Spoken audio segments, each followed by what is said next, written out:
So let me quickly do a brief introduction. So my guest on the Performance Tools Thought Leadership Interview Series this week is Sally Helgesen.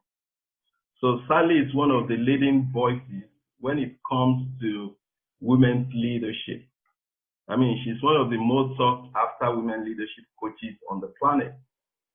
Since the publication of her classic book, The Female Advantage in 1990, Sally has written other books in the field of women's leadership and speaks to audiences all around the world. So once again, Sally, thank you for honoring my invitation. I feel elated.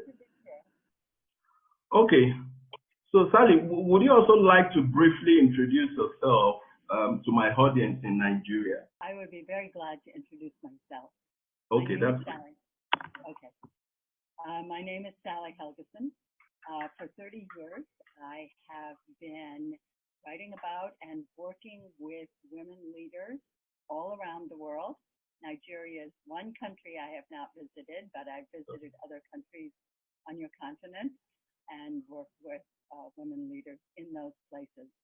I have my purpose, my mission, my focus for all those 30 years has been the same, and that is to help women to recognize, articulate, and act on their greatest strengths, and to help organizations understand the power strategically that women can bring, rather than just filling in positions. That we're moving toward a world in which women's ideas and voices will have a real strategic impact on their organization. So all my work has been aimed at that, writing 7 books, thousands of articles, but also delivering workshops all around the world and coaching female leaders. Wow, awesome. So let me go straight. I mean, it's good so that we take a deep dive. So Sally, since you wrote your groundbreaking book, The Female Advantage, where you studied a number of America's most successful female leaders, by following them around and closely watching them, what has changed in terms of leadership traits of the best leaders? I'm talking about male or female, and based on your observation in the 90s and now. Well, you know, it's really interesting. That's a wonderful question, because what has changed is the acceptance of the leadership qualities that I documented in the Female Advantage, and the recognition, which is pretty widespread in global organizations, that these leadership characteristics are essential for organizational success. Let me give you an example. In the Female Advantage, I was doing, as you point out, diary studies, shadowing some superb female leaders to try to find out how they did things. And even though the women were very... So when I documented these senior women leaders, what I noticed is that even though the women were very diverse, they had certain leadership characteristics strongly in common. They were very effective at building strong relationships and creating organizations in which good relationships were characteristic among people at different levels. They preferred direct communication rather than communication up and down a chain of command.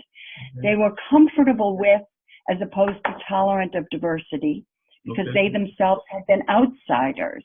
And they were comfortable bringing skills that they used in their private lives and at home into the workplace, and vice versa. Now, what is fascinating about this is when I put that out there in 1990, one of the responses was, well, these aren't leadership skills. These are soft skills.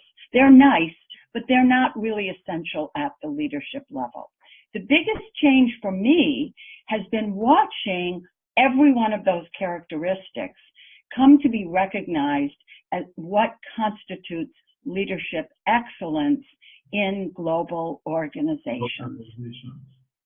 Absolutely. So that has been a huge change, and I think that has really supported the emergence of a much greater appreciation of what women have to offer and an understanding that it's needed at the leadership level.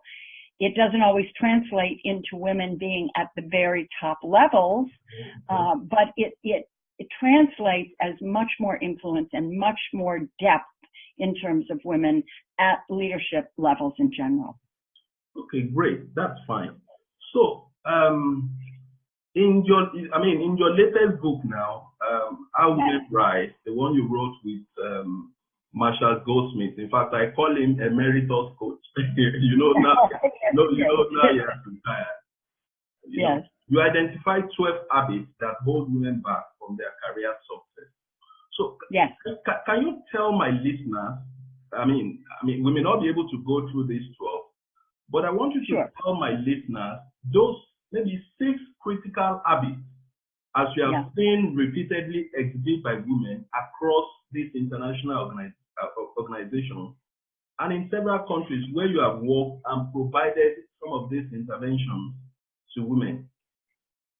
Yes, certainly. I would say Marshall and I focused on 12 habits that are most likely to hold women back at the leadership level. Okay. And these may be habits that have served them well in their careers in general up until a mid-level, but they can be a problem at a more senior level. Okay. And I would say that the 5 or 6 that I see most commonly, one is expecting others to spontaneously notice and value your contributions without bringing their specific attention to make sure they recognize what you are contributing. Women often hold themselves back from being clear about what they're contributing because they don't want to be perceived of, they're afraid they'll be perceived of as arrogant or all about me or whatever. Men are much less hesitant about making sure that what they contribute is recognized. So that's one, and I find that to be pretty universal. The second one, which really ties with that, is overvaluing expertise. And that means that you believe that if you just become the absolute best person at the job you're doing and develop your skills to the fullest, that will result in your being promoted and moving on.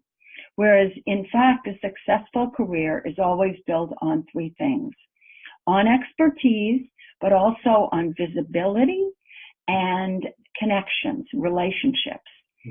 So when you're overvaluing expertise, you tend to underinvest in building visibility, and you often tend to wait to build relationships until you feel really confident in the expertise you have. And this focus can really keep you stuck because it can begin to make you indispensable to your boss or to your team where you are because you're so skilled at what you do. And it can also give you the idea that you're not ready to move on to anything else until you have all the skills mastered. But the only job you can really be an expert in is the job you have. So if you're overly invested in that, you can stay stuck. So that's another one. And you can see how those two go together, I think. Absolutely. Yeah. So a third one would be, and this one is pretty fascinating, and it's building rather than leveraging relationships. Women are very skilled and often very eager to build relationships, and especially over time in their organization or their sector, they develop strong relationships. But women are often a bit reluctant to engage people they have a relationship with, making a request for something they need, either in terms of achieving a tactical objective related to their job or a strategic objective related to their career. Right. So women can hesitate to ask people they have relationships with. And when I ask women why they hesitate, they'll often say, well, I don't want people to think I'm using them, or I don't want them to think I'm I'm in it for myself, right? Rather than seeing it potentially as a win-win for the other person as well. So that's a very fascinating one that I think gets in women's ways. There is also the reluctance to engage allies from the first day, failing to engage allies from the first day. What I've seen is that many women go into a new position and their first question is, okay, what do I need to know? Whereas the most successful people generally go into a new position and think, who do I need to know? Who do I need to engage to make sure that this is a success? So engaging allies from the very first day on a new job and thinking in terms of who can I ask, who might support me here, who will help me be as visible as I can be in my efforts. That's a very strong approach, which I don't find a lot of women necessarily take. One thing that's very well known, of course, is the perfection trap. And that is feeling that either you have to do everything perfectly or it's a complete failure. And that's very, very common with women. And organizations encourage that. One thing Marshall and I found in terms of the research we were doing was that that organizations tend to reward and promote men based on their visibility, being perceived as a big picture thinker, and also the connections that they have. Whereas organizations tend to reward and promote women based on precision and correctness. So women get the message from their companies that being precise and correct is what's going to get them where they want to go. But at the senior leadership level, companies are not looking for precision and correctness. They're looking for big picture thinking. They're looking for boldness, an ability to take measured risk, and they're looking for people who are very good in, what you could call outward facing positions rather than focused internally. Other people provide the expertise. Other people provide the precision and correctness. But that's not what you're valued for at a leadership level. So awesome. So over the years, you've seen this habit being exhibited by women, across organizations, across institutions. Is that correct? That's exactly correct. And what continues to surprise me is how often I still see some of these characteristics at very, very senior levels in organizations. Yes. Wow. Okay. So let me ask this. The issue around gender gap is something we're all aware of. And like you and I know that organizations, institutions, and even teams with gender diverse leadership, they tend to see significant business benefits. That's right. This is not the case when you look at it from the real world. What it is out there. For example, I stumbled on a research conducted by DDI. I'm sure you know DDI, Development Dimension International. It's a renowned development firm in the US, a leadership development firm in the US. And it was identified that women in the corporate world, they currently comprise less than 1/3 of all leadership roles. The majority of those roles are at the front line. And when they do get the chance to lead, they often lead smaller teams. So would you can say that, as someone who has done significant work in the area of women leadership, how true are these assertions? I think those assertions are fairly true. I think that in a lot of organizations, they're reluctant to give women stretch assignments. One of the ways that women foster this is by perfectionism and overvaluing expertise, which can tend to make them risk averse in terms of stretch assignments. But organizations tend to do that less. They tend to think, well, maybe this is going to be too much for her, or maybe she doesn't want to travel this much, without really finding out what that individual feels. So often stretch assignments aren't given. Stretch assignments often involve managing larger teams. But, I really think that, we've only really been doing this for about 35 years, thinking about women in leadership roles. And I have to say that having this 30-year perspective, I see remarkable progress. And I don't think 1/3 of leadership positions being held by women. I think if we had, in 1990, I know when I published Female Advantage in 1990, the thought of having 1/3 of women in leadership positions would have been considered quite something. So we are coming from a world and from a heritage where organizations meant men, and certainly at the leadership level, that it was assumed that everybody would be male. So I think that we actually have made quite significant progress. I don't think it's enough. Many organizations are hiring at 50%, and women are not making it in anything like those numbers. But I tend to feel that, in my observation, there's been remarkable progress. Okay, that's fine. That's good.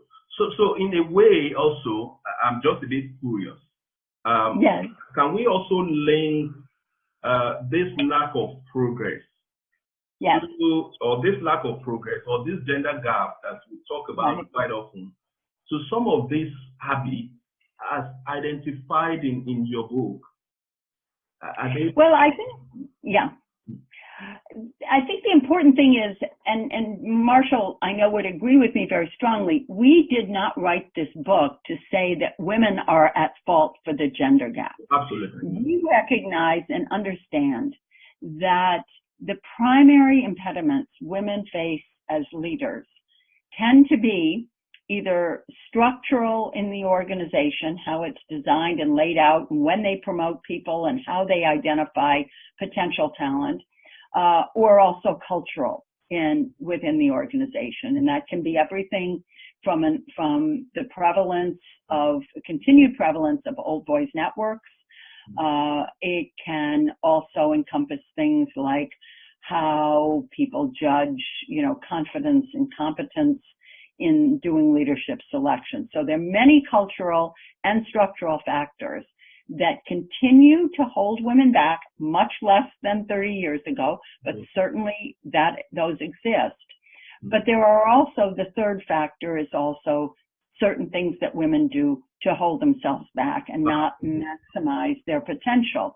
And what we wanted to do in this book was to not focus on the culture and the structural issues, but to focus on what women did, because that lies within women's control. The only way we're going to address the culture and structure really is to have more women in senior leadership positions.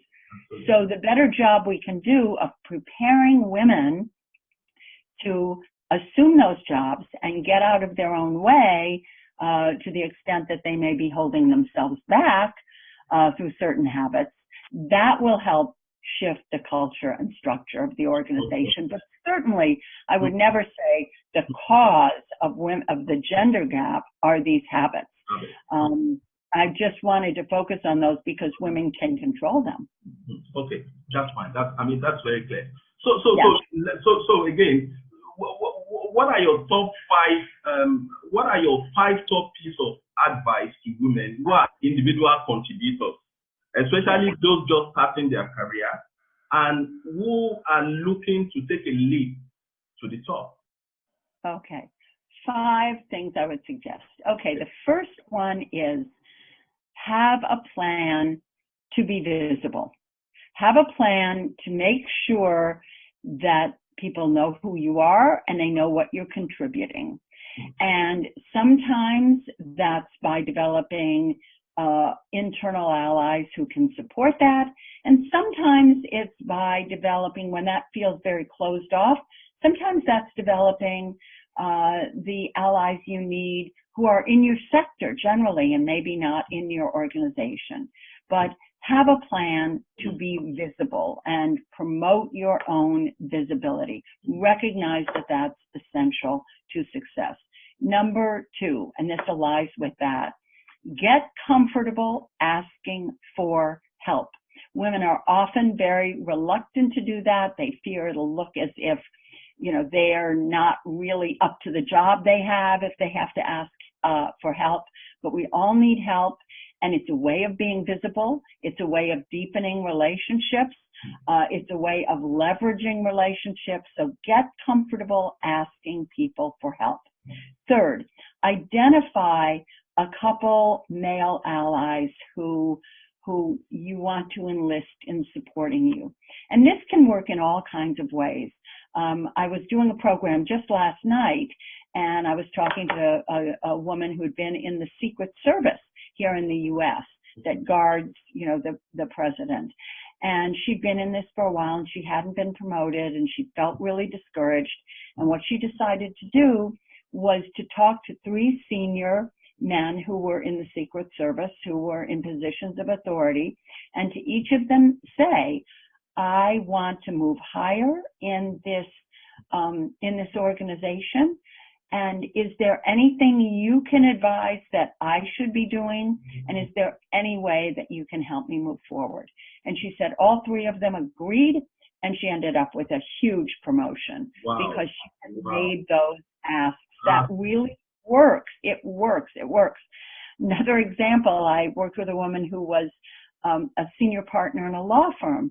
And when her group, she came in after 5 years, and a lot of people in her group were being made partner. She was not made partner. She started looking around for a different job because she felt, well, this really isn't working. She got an offer for a in the general counsel's office at a client. And when she went to a practice head, she said, I have this offer and I want to take it. And he said, what can we do to keep you? And she said, he said, what if we made you a partner? And she said, well, yeah, I wanted to be a partner. I was very disappointed. And he said, we didn't know you wanted to be a partner. Exactly. She said, well, I thought that the fact I was working 80 hours a week would indicate to you I wanted to be a partner. And he said, well, no, these guys have been telling us they need to make a partner. So that's, really enlist male allies and get them on your side and, identify people who can be helpful to you. Don't be afraid of doing that. Women are often, well, I don't want to take anybody's time up and things like that. So that can be very problematic. And especially if you have, and this is another piece of advice, but it flows from that, especially say if you have a meeting in which you feel like every time you make a suggestion, nobody notices it, and then a man makes it 10 minutes later and everybody says, oh, what a great idea. That when that happens regularly, before you go into the meeting, say to a couple people, this has happened to me a number of times in this meeting. Would you just watch and see if it does? And if you feel comfortable, maybe saying something. So that can be very, a very effective kind of way of doing things. And finally, I think that the most effective advice I can give is to really examine what your skills are, the whole range of what your skills are. Just throw everything out there, make a list. Here's what I think I'm good at. And then find ways to back that up. I think often women say, well, I'm not really ready for that job. And if they thought about everything they've done and the contributions they've made, they'd see that they had ideas or they, brought people together in a way that does qualify for them. It does qualify them for another job. One of the most helpful things I've heard is in doing programs really around the world, I've had a number of women say, things changed for me when I started every single week keeping a list of the concrete accomplishments I had, even if they were very small, because that gives me a lot of confidence looking back at that. But it also helps me describe, where I can make a contribution, where I can really be good. So start keeping a record of that, and that can have really positive effects. Okay, that's fine. So just a quick one. I have one or two questions to go. So that will work for an individual contributor. So I'm trying to look at the C-suite now. Someone, a women leader, in the C-suite, who have identified significant number of women, maybe down the line, who exhibit some of these habits. What are those two to three advice you would like to give to someone in the system? To women who have been identified as strong potential leaders? No. So women in the C-suite who are doing well, who probably have grown over the years, but who have seen a quite number of other women, probably in the early stage of their career. What advice would you give to those women in the C-suite that they should do to help these women develop? Yes. Oh, certainly. How to be a more effective mentor and champion for women coming up. Well, I've seen so many things work. I think we under leverage women's networks in organizations. Excuse me a second. We don't always see and understand the power that they can have. And I've seen situations where senior women have been reluctant to get involved with women's networks because they want to make sure that they're seen as a leader, not just a woman. And I don't think this is a good track for women, either for the leaders or for the younger women in the organization. So if you're on that leadership track,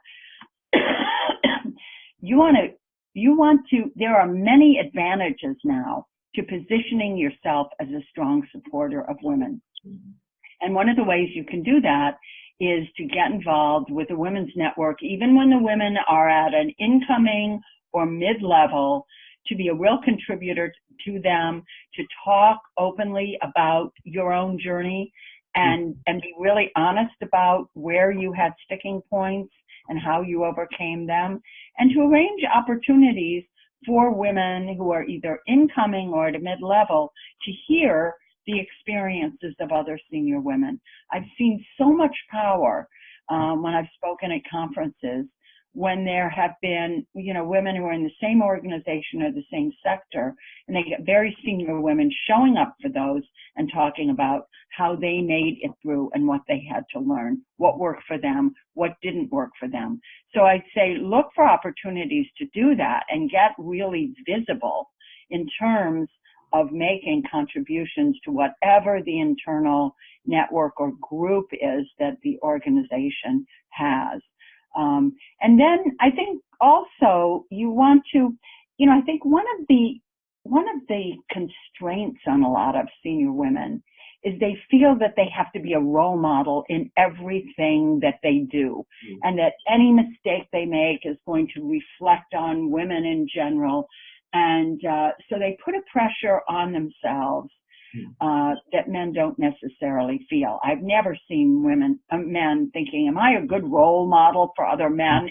You just don't think about it. So I think that it's helpful for senior women to kind of let go of that compulsion to always seem like a great role model, because that can distort the decisions that you make. You will be the best role model you can be if you're really authentic and if you're pursuing your career in the smartest and most strategic way possible, rather than thinking about how can I be a good role model. Wow. Awesome. Okay. I mean, this is profound. Thank you so much. So I mean, you said that you haven't been to Nigeria.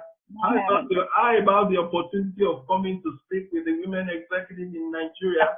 I mean, what if that happens? Should I talk to Lorraine to see the possibility of that later in the year?